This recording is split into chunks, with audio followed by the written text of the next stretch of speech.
Hello my dear student, स्वागत है आपका अपने YouTube channel dream science coaching पे। मैं अली सर आज आप लोग के बीच हिंदी कंपलसरी सब्जेक्ट कक्षा 12वीं के अर्धवार्षिक परीक्षा सितंबर 2025 के ओरिजिनल क्वेश्चन के साथ और उसके आंसर के साथ आज हम लोग आए हैं। आज का वीडियो आपके हिंदी के जो सब्जेक्टिव क्वेश्चन हैं और उसके जो आंसर है वो आज हम आप लोग को दिखाएंगे, बताएंगे, समझाएंगे। तो चलिए हम लोग वीडियो स्टार्ट करते हैं। बहुत सारे यूट्यूबर स्टार्ट करने के पूर्व बहुत कुछ बातें बताते हैं। आई थिंक कि आप लोग उस चीज़ को समझ गए होंगे। तो हम लोग सीधा चलते हैं, टॉपिक पे चलते हैं। जो आपको क्वेश्चन आंसर देखने हैं उसे दिखा देते हैं। तो आप देख सकते हैं, ये आपके बीच ये जो क्वेश्चन है जिसका विषय कोड आप देख सकते हैं ओरिजिनल है। ये सारे कोड वाला जो है सबका हिंदी का होगा, क्योंकि हिंदी एक ही सबका होता है। साइंस वाले का भी, आर्ट्स वाले का भी, कॉमर्स वाले का भी होता है। आप यहाँ पर देख सकते हैं, ये आपका हाफ ईयरली है ना एग्ज़ाम है, सितंबर माह का 2025 वाला। बिल्कुल ये आपका ओरिजिनल क्वेश्चन हिंदी कंपलसरी, ये सब देख सकते हैं। तो चलिए हम लोग देखते हैं। इसमें आप देख सकते हैं कुल 100 मार्क्स के हैं। यहाँ पर आपको ये मार्क्स अंकित किए गए हैं। ये समय 3 घंटे का है। कुल प्रश्न 80 + 6 यानी 86। आगे हम लोग इसमें परीक्षार्थी के लिए निर्देश दिए गए हैं। इन निर्देशों को आप लोग गौर से पढ़ेंगे, ज़रूर पढ़ना चाहिए।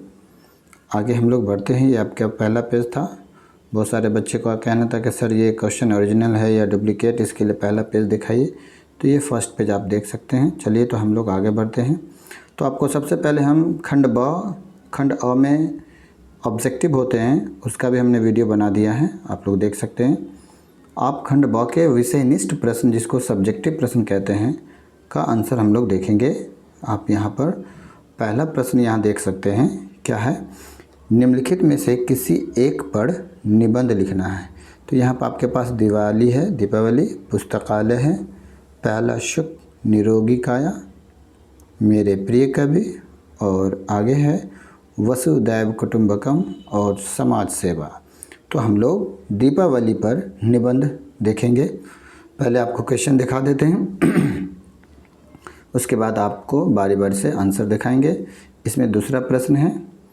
दूसरा प्रश्न ये रहा, निम्नलिखित में से किन्हीं 2 अवतरणों की सप्रसंग व्याख्या करें।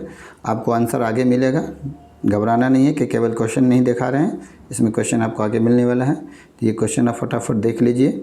ये सब क्वेश्चन थोड़ा फास्ट में देख लीजिए, मैं थोड़ा जल्दी में दिखा, आप लोग स्टॉप कर करके देख लेंगे। ये क्वेश्चन आप देख लीजिए। चौथा प्रश्न देख रहे हैं, निम्नलिखित प्रश्न के लिए 5 के उत्तर देना है। आर्ट ऑफ कन्वर्सेशन क्या है, देखते नहीं या रेशम से कड़ा हुआ सालू, या सुनते ही लहना की क्या प्रतिक्रिया हुई। ये सब क्वेश्चन सब देख सकते हैं। इसके आगे फिर 5वां प्रश्न है, किन्हीं 3 प्रश्नों के उत्तर देने हैं। आपको इसमें 6 प्रश्न है, कोई 3 का देना था उत्तर। छठा प्रश्न है, निम्नलिखित अवतरणों में से किसी एक का संक्षेप, यानी कि जो दिया हुआ है आप इसको पढ़ के इसको शॉर्ट में लिखना है, संक्षेप में। और ये 2 है, पहला ये है, इसमें से कोई एक, या तो इसका आप संक्षेपण कर लीजिए या फिर इसका। ये लास्ट क्वेश्चन है। तो चलिए अब हम लोग आंसर की तरफ बढ़ते हैं। तो आंसर इसके बाद ही जस्ट हम देखेंगे। सबसे पहले आप देख सकते हैं दीपावली पे लेख देखेंगे। अगर आप स्क्रीनशॉट मारते हैं तो चलिए मैं आपके लिए सुविधा के लिए कर देता हूं, आप स्क्रीनशॉट भी मार सकते हैं।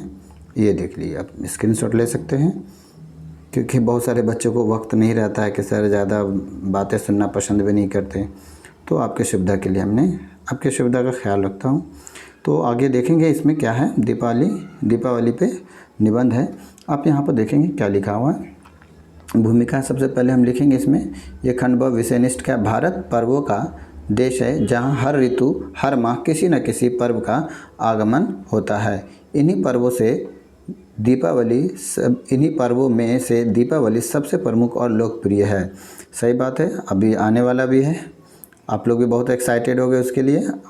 यह अंधकार से प्रकाश, अज्ञान से ज्ञान, दुख से सुख की ओर ले जाने वाला त्यौहार है। आगे हो गया भूमिका। हम लोग इसके महत्व को देखेंगे। महत्व क्या है देखेंगे हम लोग यहाँ पे। दीपावली का पर्व कार्तिक मास की अमावस्या को मनाया जाता है। धार्मिक मान्यता है कि इसी दिन भगवान रामचंद्र जी 14 वर्षों का वनवास समाप्त कर अयोध्या लौटे थे। उनके स्वागत में अयोध्या वासियों ने दीप जलाए थे। तभी से यह पर्व दीपों का पर्व कहलाया। जैन मत के अनुसार इसी दिन भगवान महावीर को निर्वाण प्राप्त हुआ था। सिख परंपरा में इसे गुरु हरगोविंद सिंह जी की जेल से मुक्ति दिवस के रूप में भी मनाया जाता है। उसके बाद मनाने की रीति, इस दिन घर घर की साफ़ सफाई की जाती है। इस दिन नहीं, इस दिन से पहले ही कर दी जाती है। इस दिन या इस त्यौहार के अवसर पे क्या होता है कि घर घर की साफ़ सफाई की जाती है। लोग अपने घरों को दीपकों, मोमबत्तियों और बिजली की लड़ियों से सजाते हैं। धनतेरस और नरक चतुर्दशी से पर्व की शुरुआत होती है। मुख्य दिन लक्ष्मी पूजन किया जाता है। लोग नए वस्त्र धारण करते हैं और परस्पर मिठाइयाँ बांटते हैं। पटाखों की गूंज से वातावरण उत्साहपूर्ण हो जाता है। सामाजिक एवं सांस्कृतिक महत्व इस त्यौहार का क्या है, चलिए हम लोग देखते हैं। दीपावली भाईचारे और मिलन का त्यौहार है। लोग आपसी भेदभाव भुलाकर गले मिलते हैं। यह पर्व हमें स्वच्छता, एकता और सहयोग की शिक्षा देता है। साथ ही यह भारतीय संस्कृति की समृद्धि और उज्जवल परंपराओं का प्रतीक है। अब ये प्रश्न ख़त्म हो चुका है। अब हम लोग क्वेश्चन नंबर 2 जो आपको हमने बताया था कि निम्नलिखित में से किन्हीं 2 अवतरणों की सप्रसंग व्याख्या कीजिए। तो पहला का हमने नहीं, दूसरे नंबर का हमने यहाँ पर व्याख्या किया है। आप देख सकते हैं यहाँ पर दूसरा नंबर है। इस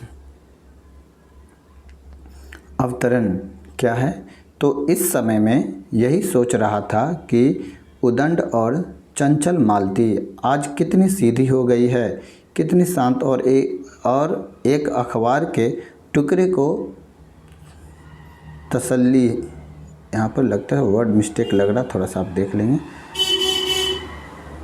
को तसल्ली है, थोड़ा सा वर्ड मिस्टेक लग रहा है हमें। आगे देखेंगे सप्रसंग क्या है। यह पंक्तियाँ पाठ रोज से ली गई है। इसमें लेखक ने मालती के जीवन में आए बदलाव का चित्रण किया है। अब व्याख्या देखते हैं। व्याख्या में हम लोग देखेंगे, क्या देखेंगे हम लोग, लेखक कहता है कि जो मालती कभी उदंड और चंचल हुआ करती थी, अब वह परिस्थितियों से टूटकर शांत और गंभीर हो गई है। एक समय वह सपनों और उमंगों से भरी हुई थी, किंतु अब जीवन की कठोरताओं ने उसे बदल दिया है। यह पंक्तियाँ जीवन की कठिनाइयों से मनुष्य के स्वभाव में आने वाले परिवर्तनों को दर्शाती है। अब हम लोग दूसरे प्रश्न के उत्तर, क्वेश्चन नंबर 2 का तीसरा का उत्तर देखेंगे। आप कहेंगे सर ये उल्टा हो गया, ये नंबर इस तरह से होना चाहिए था। चलिए हम लोग तीसरा का देखते हैं। इसमें दूसरा नंबर का ही तीसरे का हम लोग उत्तर देखेंगे। जिनमें से कोई 2 का बनाना था तो हमने दूसरा नंबर और तीसरा नंबर को सेलेक्ट किया। अवतरण क्या है, कली कराल दुकाल दारुण सब कुंबानी कुजादू निज जनमन उच्च जैसी कोद में की काड़ू। अब इसका सब प्रसंग देखें। यह पंक्तियाँ सूरदास के पद से ली गई है। इसमें कवि ने कलयुग की स्थिति का चित्रण किया है। इसका हम लोग व्याख्या देखेंगे। व्याख्या में देखेंगे, सूरदास कहते हैं कि कलयुग बड़ा ही भयानक और दुखदाई है। इस युग में सबके संस्कार और कर्म बिगड़ गए हैं। नीच लोग ऊंचा आचरण दिखाते हैं लेकिन भीतर से खोखले हैं।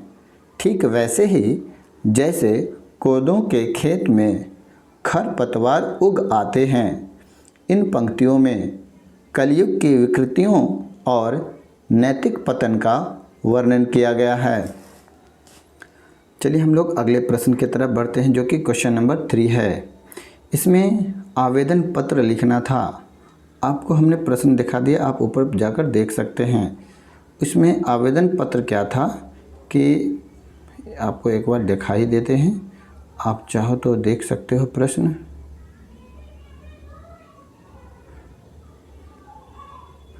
प्रश्न यहाँ पर है,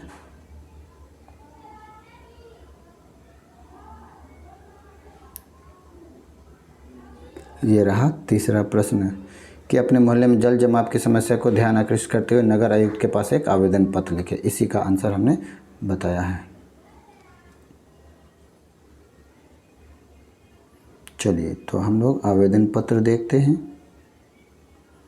क्वेश्चन नंबर 3 का तो सेवा में नगर आयुक्त महोदय, नगर निगम, और यहाँ पर आपके सारे, अगर आप समस्तीपुर से हैं तो समस्तीपुर लिख लेंगे, ठीक है। यहाँ पर उसी तरह सेम टू सेम नहीं लिखेंगे, जो जिस ज़िले के हैं वहाँ का लिख लेंगे। अगर आप दरभंगा से हैं तो दरभंगा, जिस शहर से हैं आप उस शहर के नाम यहाँ पर लिख लेंगे। विषय में आप देख सकते हैं क्या है, मोहल्ले में जल जमाव की समस्या के समाधान हेतु आवेदन। अब यहाँ पर हम लोग लिखेंगे क्या है, देखिए क्या है, क्लियर देख सकते हैं आप लोग। निवेदन महोदय, निवेदन है कि मैं आपके नगर के मोहल्ले, यहाँ पर ब्रैकेट दिया गया, आप अपने मोहल्ले का नाम और यहाँ पर गली का नाम, आप लोग अपना अपना यहाँ पर मोहल्ले का नाम लिख देंगे और यहाँ पर अपने गली का नाम लिख देंगे। जैसे कोई अगर बहादुरपुर से है तो बहादुरपुर लिख लेगा, गली नंबर या वार्ड नंबर है तो आप वार्ड नंबर दे देंगे। का निवासी हूँ, हमारे मोहल्ले में वर्षा ऋतु के दिनों में तथा पानी की निकासी न होने के कारण हमेशा जल जमाव की समस्या बनी रहती है।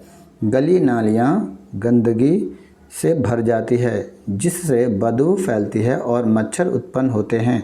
इसके कारण डेंगू, मलेरिया जैसी बीमारियों का खतरा बढ़ जाता है। आपसे विनम्र निवेदन है कि शीघ्र ही नालियों की सफाई करवाई जाए और जल निकासी की उचित व्यवस्था की जाए, ताकि मोहल्ले के लोग इस समस्या से राहत पा सके। इसके बाद अंत में आप धन्यवाद लिखेंगे। उसके बाद जिस दिन आपका एग्ज़ाम है उस दिन का डेट और यहाँ पर जगह, अगर आप दरभंगा से हैं तो आप लिख देंगे दरभंगा, ठीक है। अंग्रेजी में लिख दें, आपको हिंदी में लिखना है। आपके आज्ञाकारी, यहाँ पर आप अपना नाम लिख देंगे। अगर मान लीजिए आपका नाम ऋतिक रोशन है तो आप यहाँ पर ऋतिक रोशन लिखेंगे। अगर आपका नाम सलमान खान है तो सलमान खान लिखेंगे यहाँ पर, ठीक है, जो नाम है आपका। अगर आपका नाम आलिया भट्ट है तो आलिया भट्ट लिखेंगे। आपका नाम अगर पूजा है तो पूजा लिखेंगे, मन्नू है तो मन्नू लिखेंगे, जो नाम है आपका वो लिखेंगे XYZ। उसके बाद कक्षा है यहाँ पर लिखा हुआ है। आप विद्यालय, फिर इसमें विद्यालय का आप अपने अपने विद्यालय का नाम यहाँ पर लिख देंगे। ऐसा नहीं कि विद्यालय का नाम यही उतार देना है, नहीं। तो चलिए आगे हम लोग चौथे प्रश्न की तरफ बढ़ेंगे। चौथा प्रश्न में था निम्नलिखित प्रश्नों में किन्हीं 5 के उत्तर दे। तो यहाँ पर आपको पहला प्रश्न देखेंगे। थोड़ा सा राइटिंग मेरे गड़बड़ है, अच्छी नहीं, जिस वजह से हो सकता है आपको थोड़ी परेशानी होगी। तो देखेंगे यहाँ पर क्या है। चौथा प्रश्न है, चौथा प्रश्न संख्या में किन्हीं 5 के उत्तर देने वाले हैं। तो पहला प्रश्न है आर्ट ऑफ कन्वर्सेशन क्या है।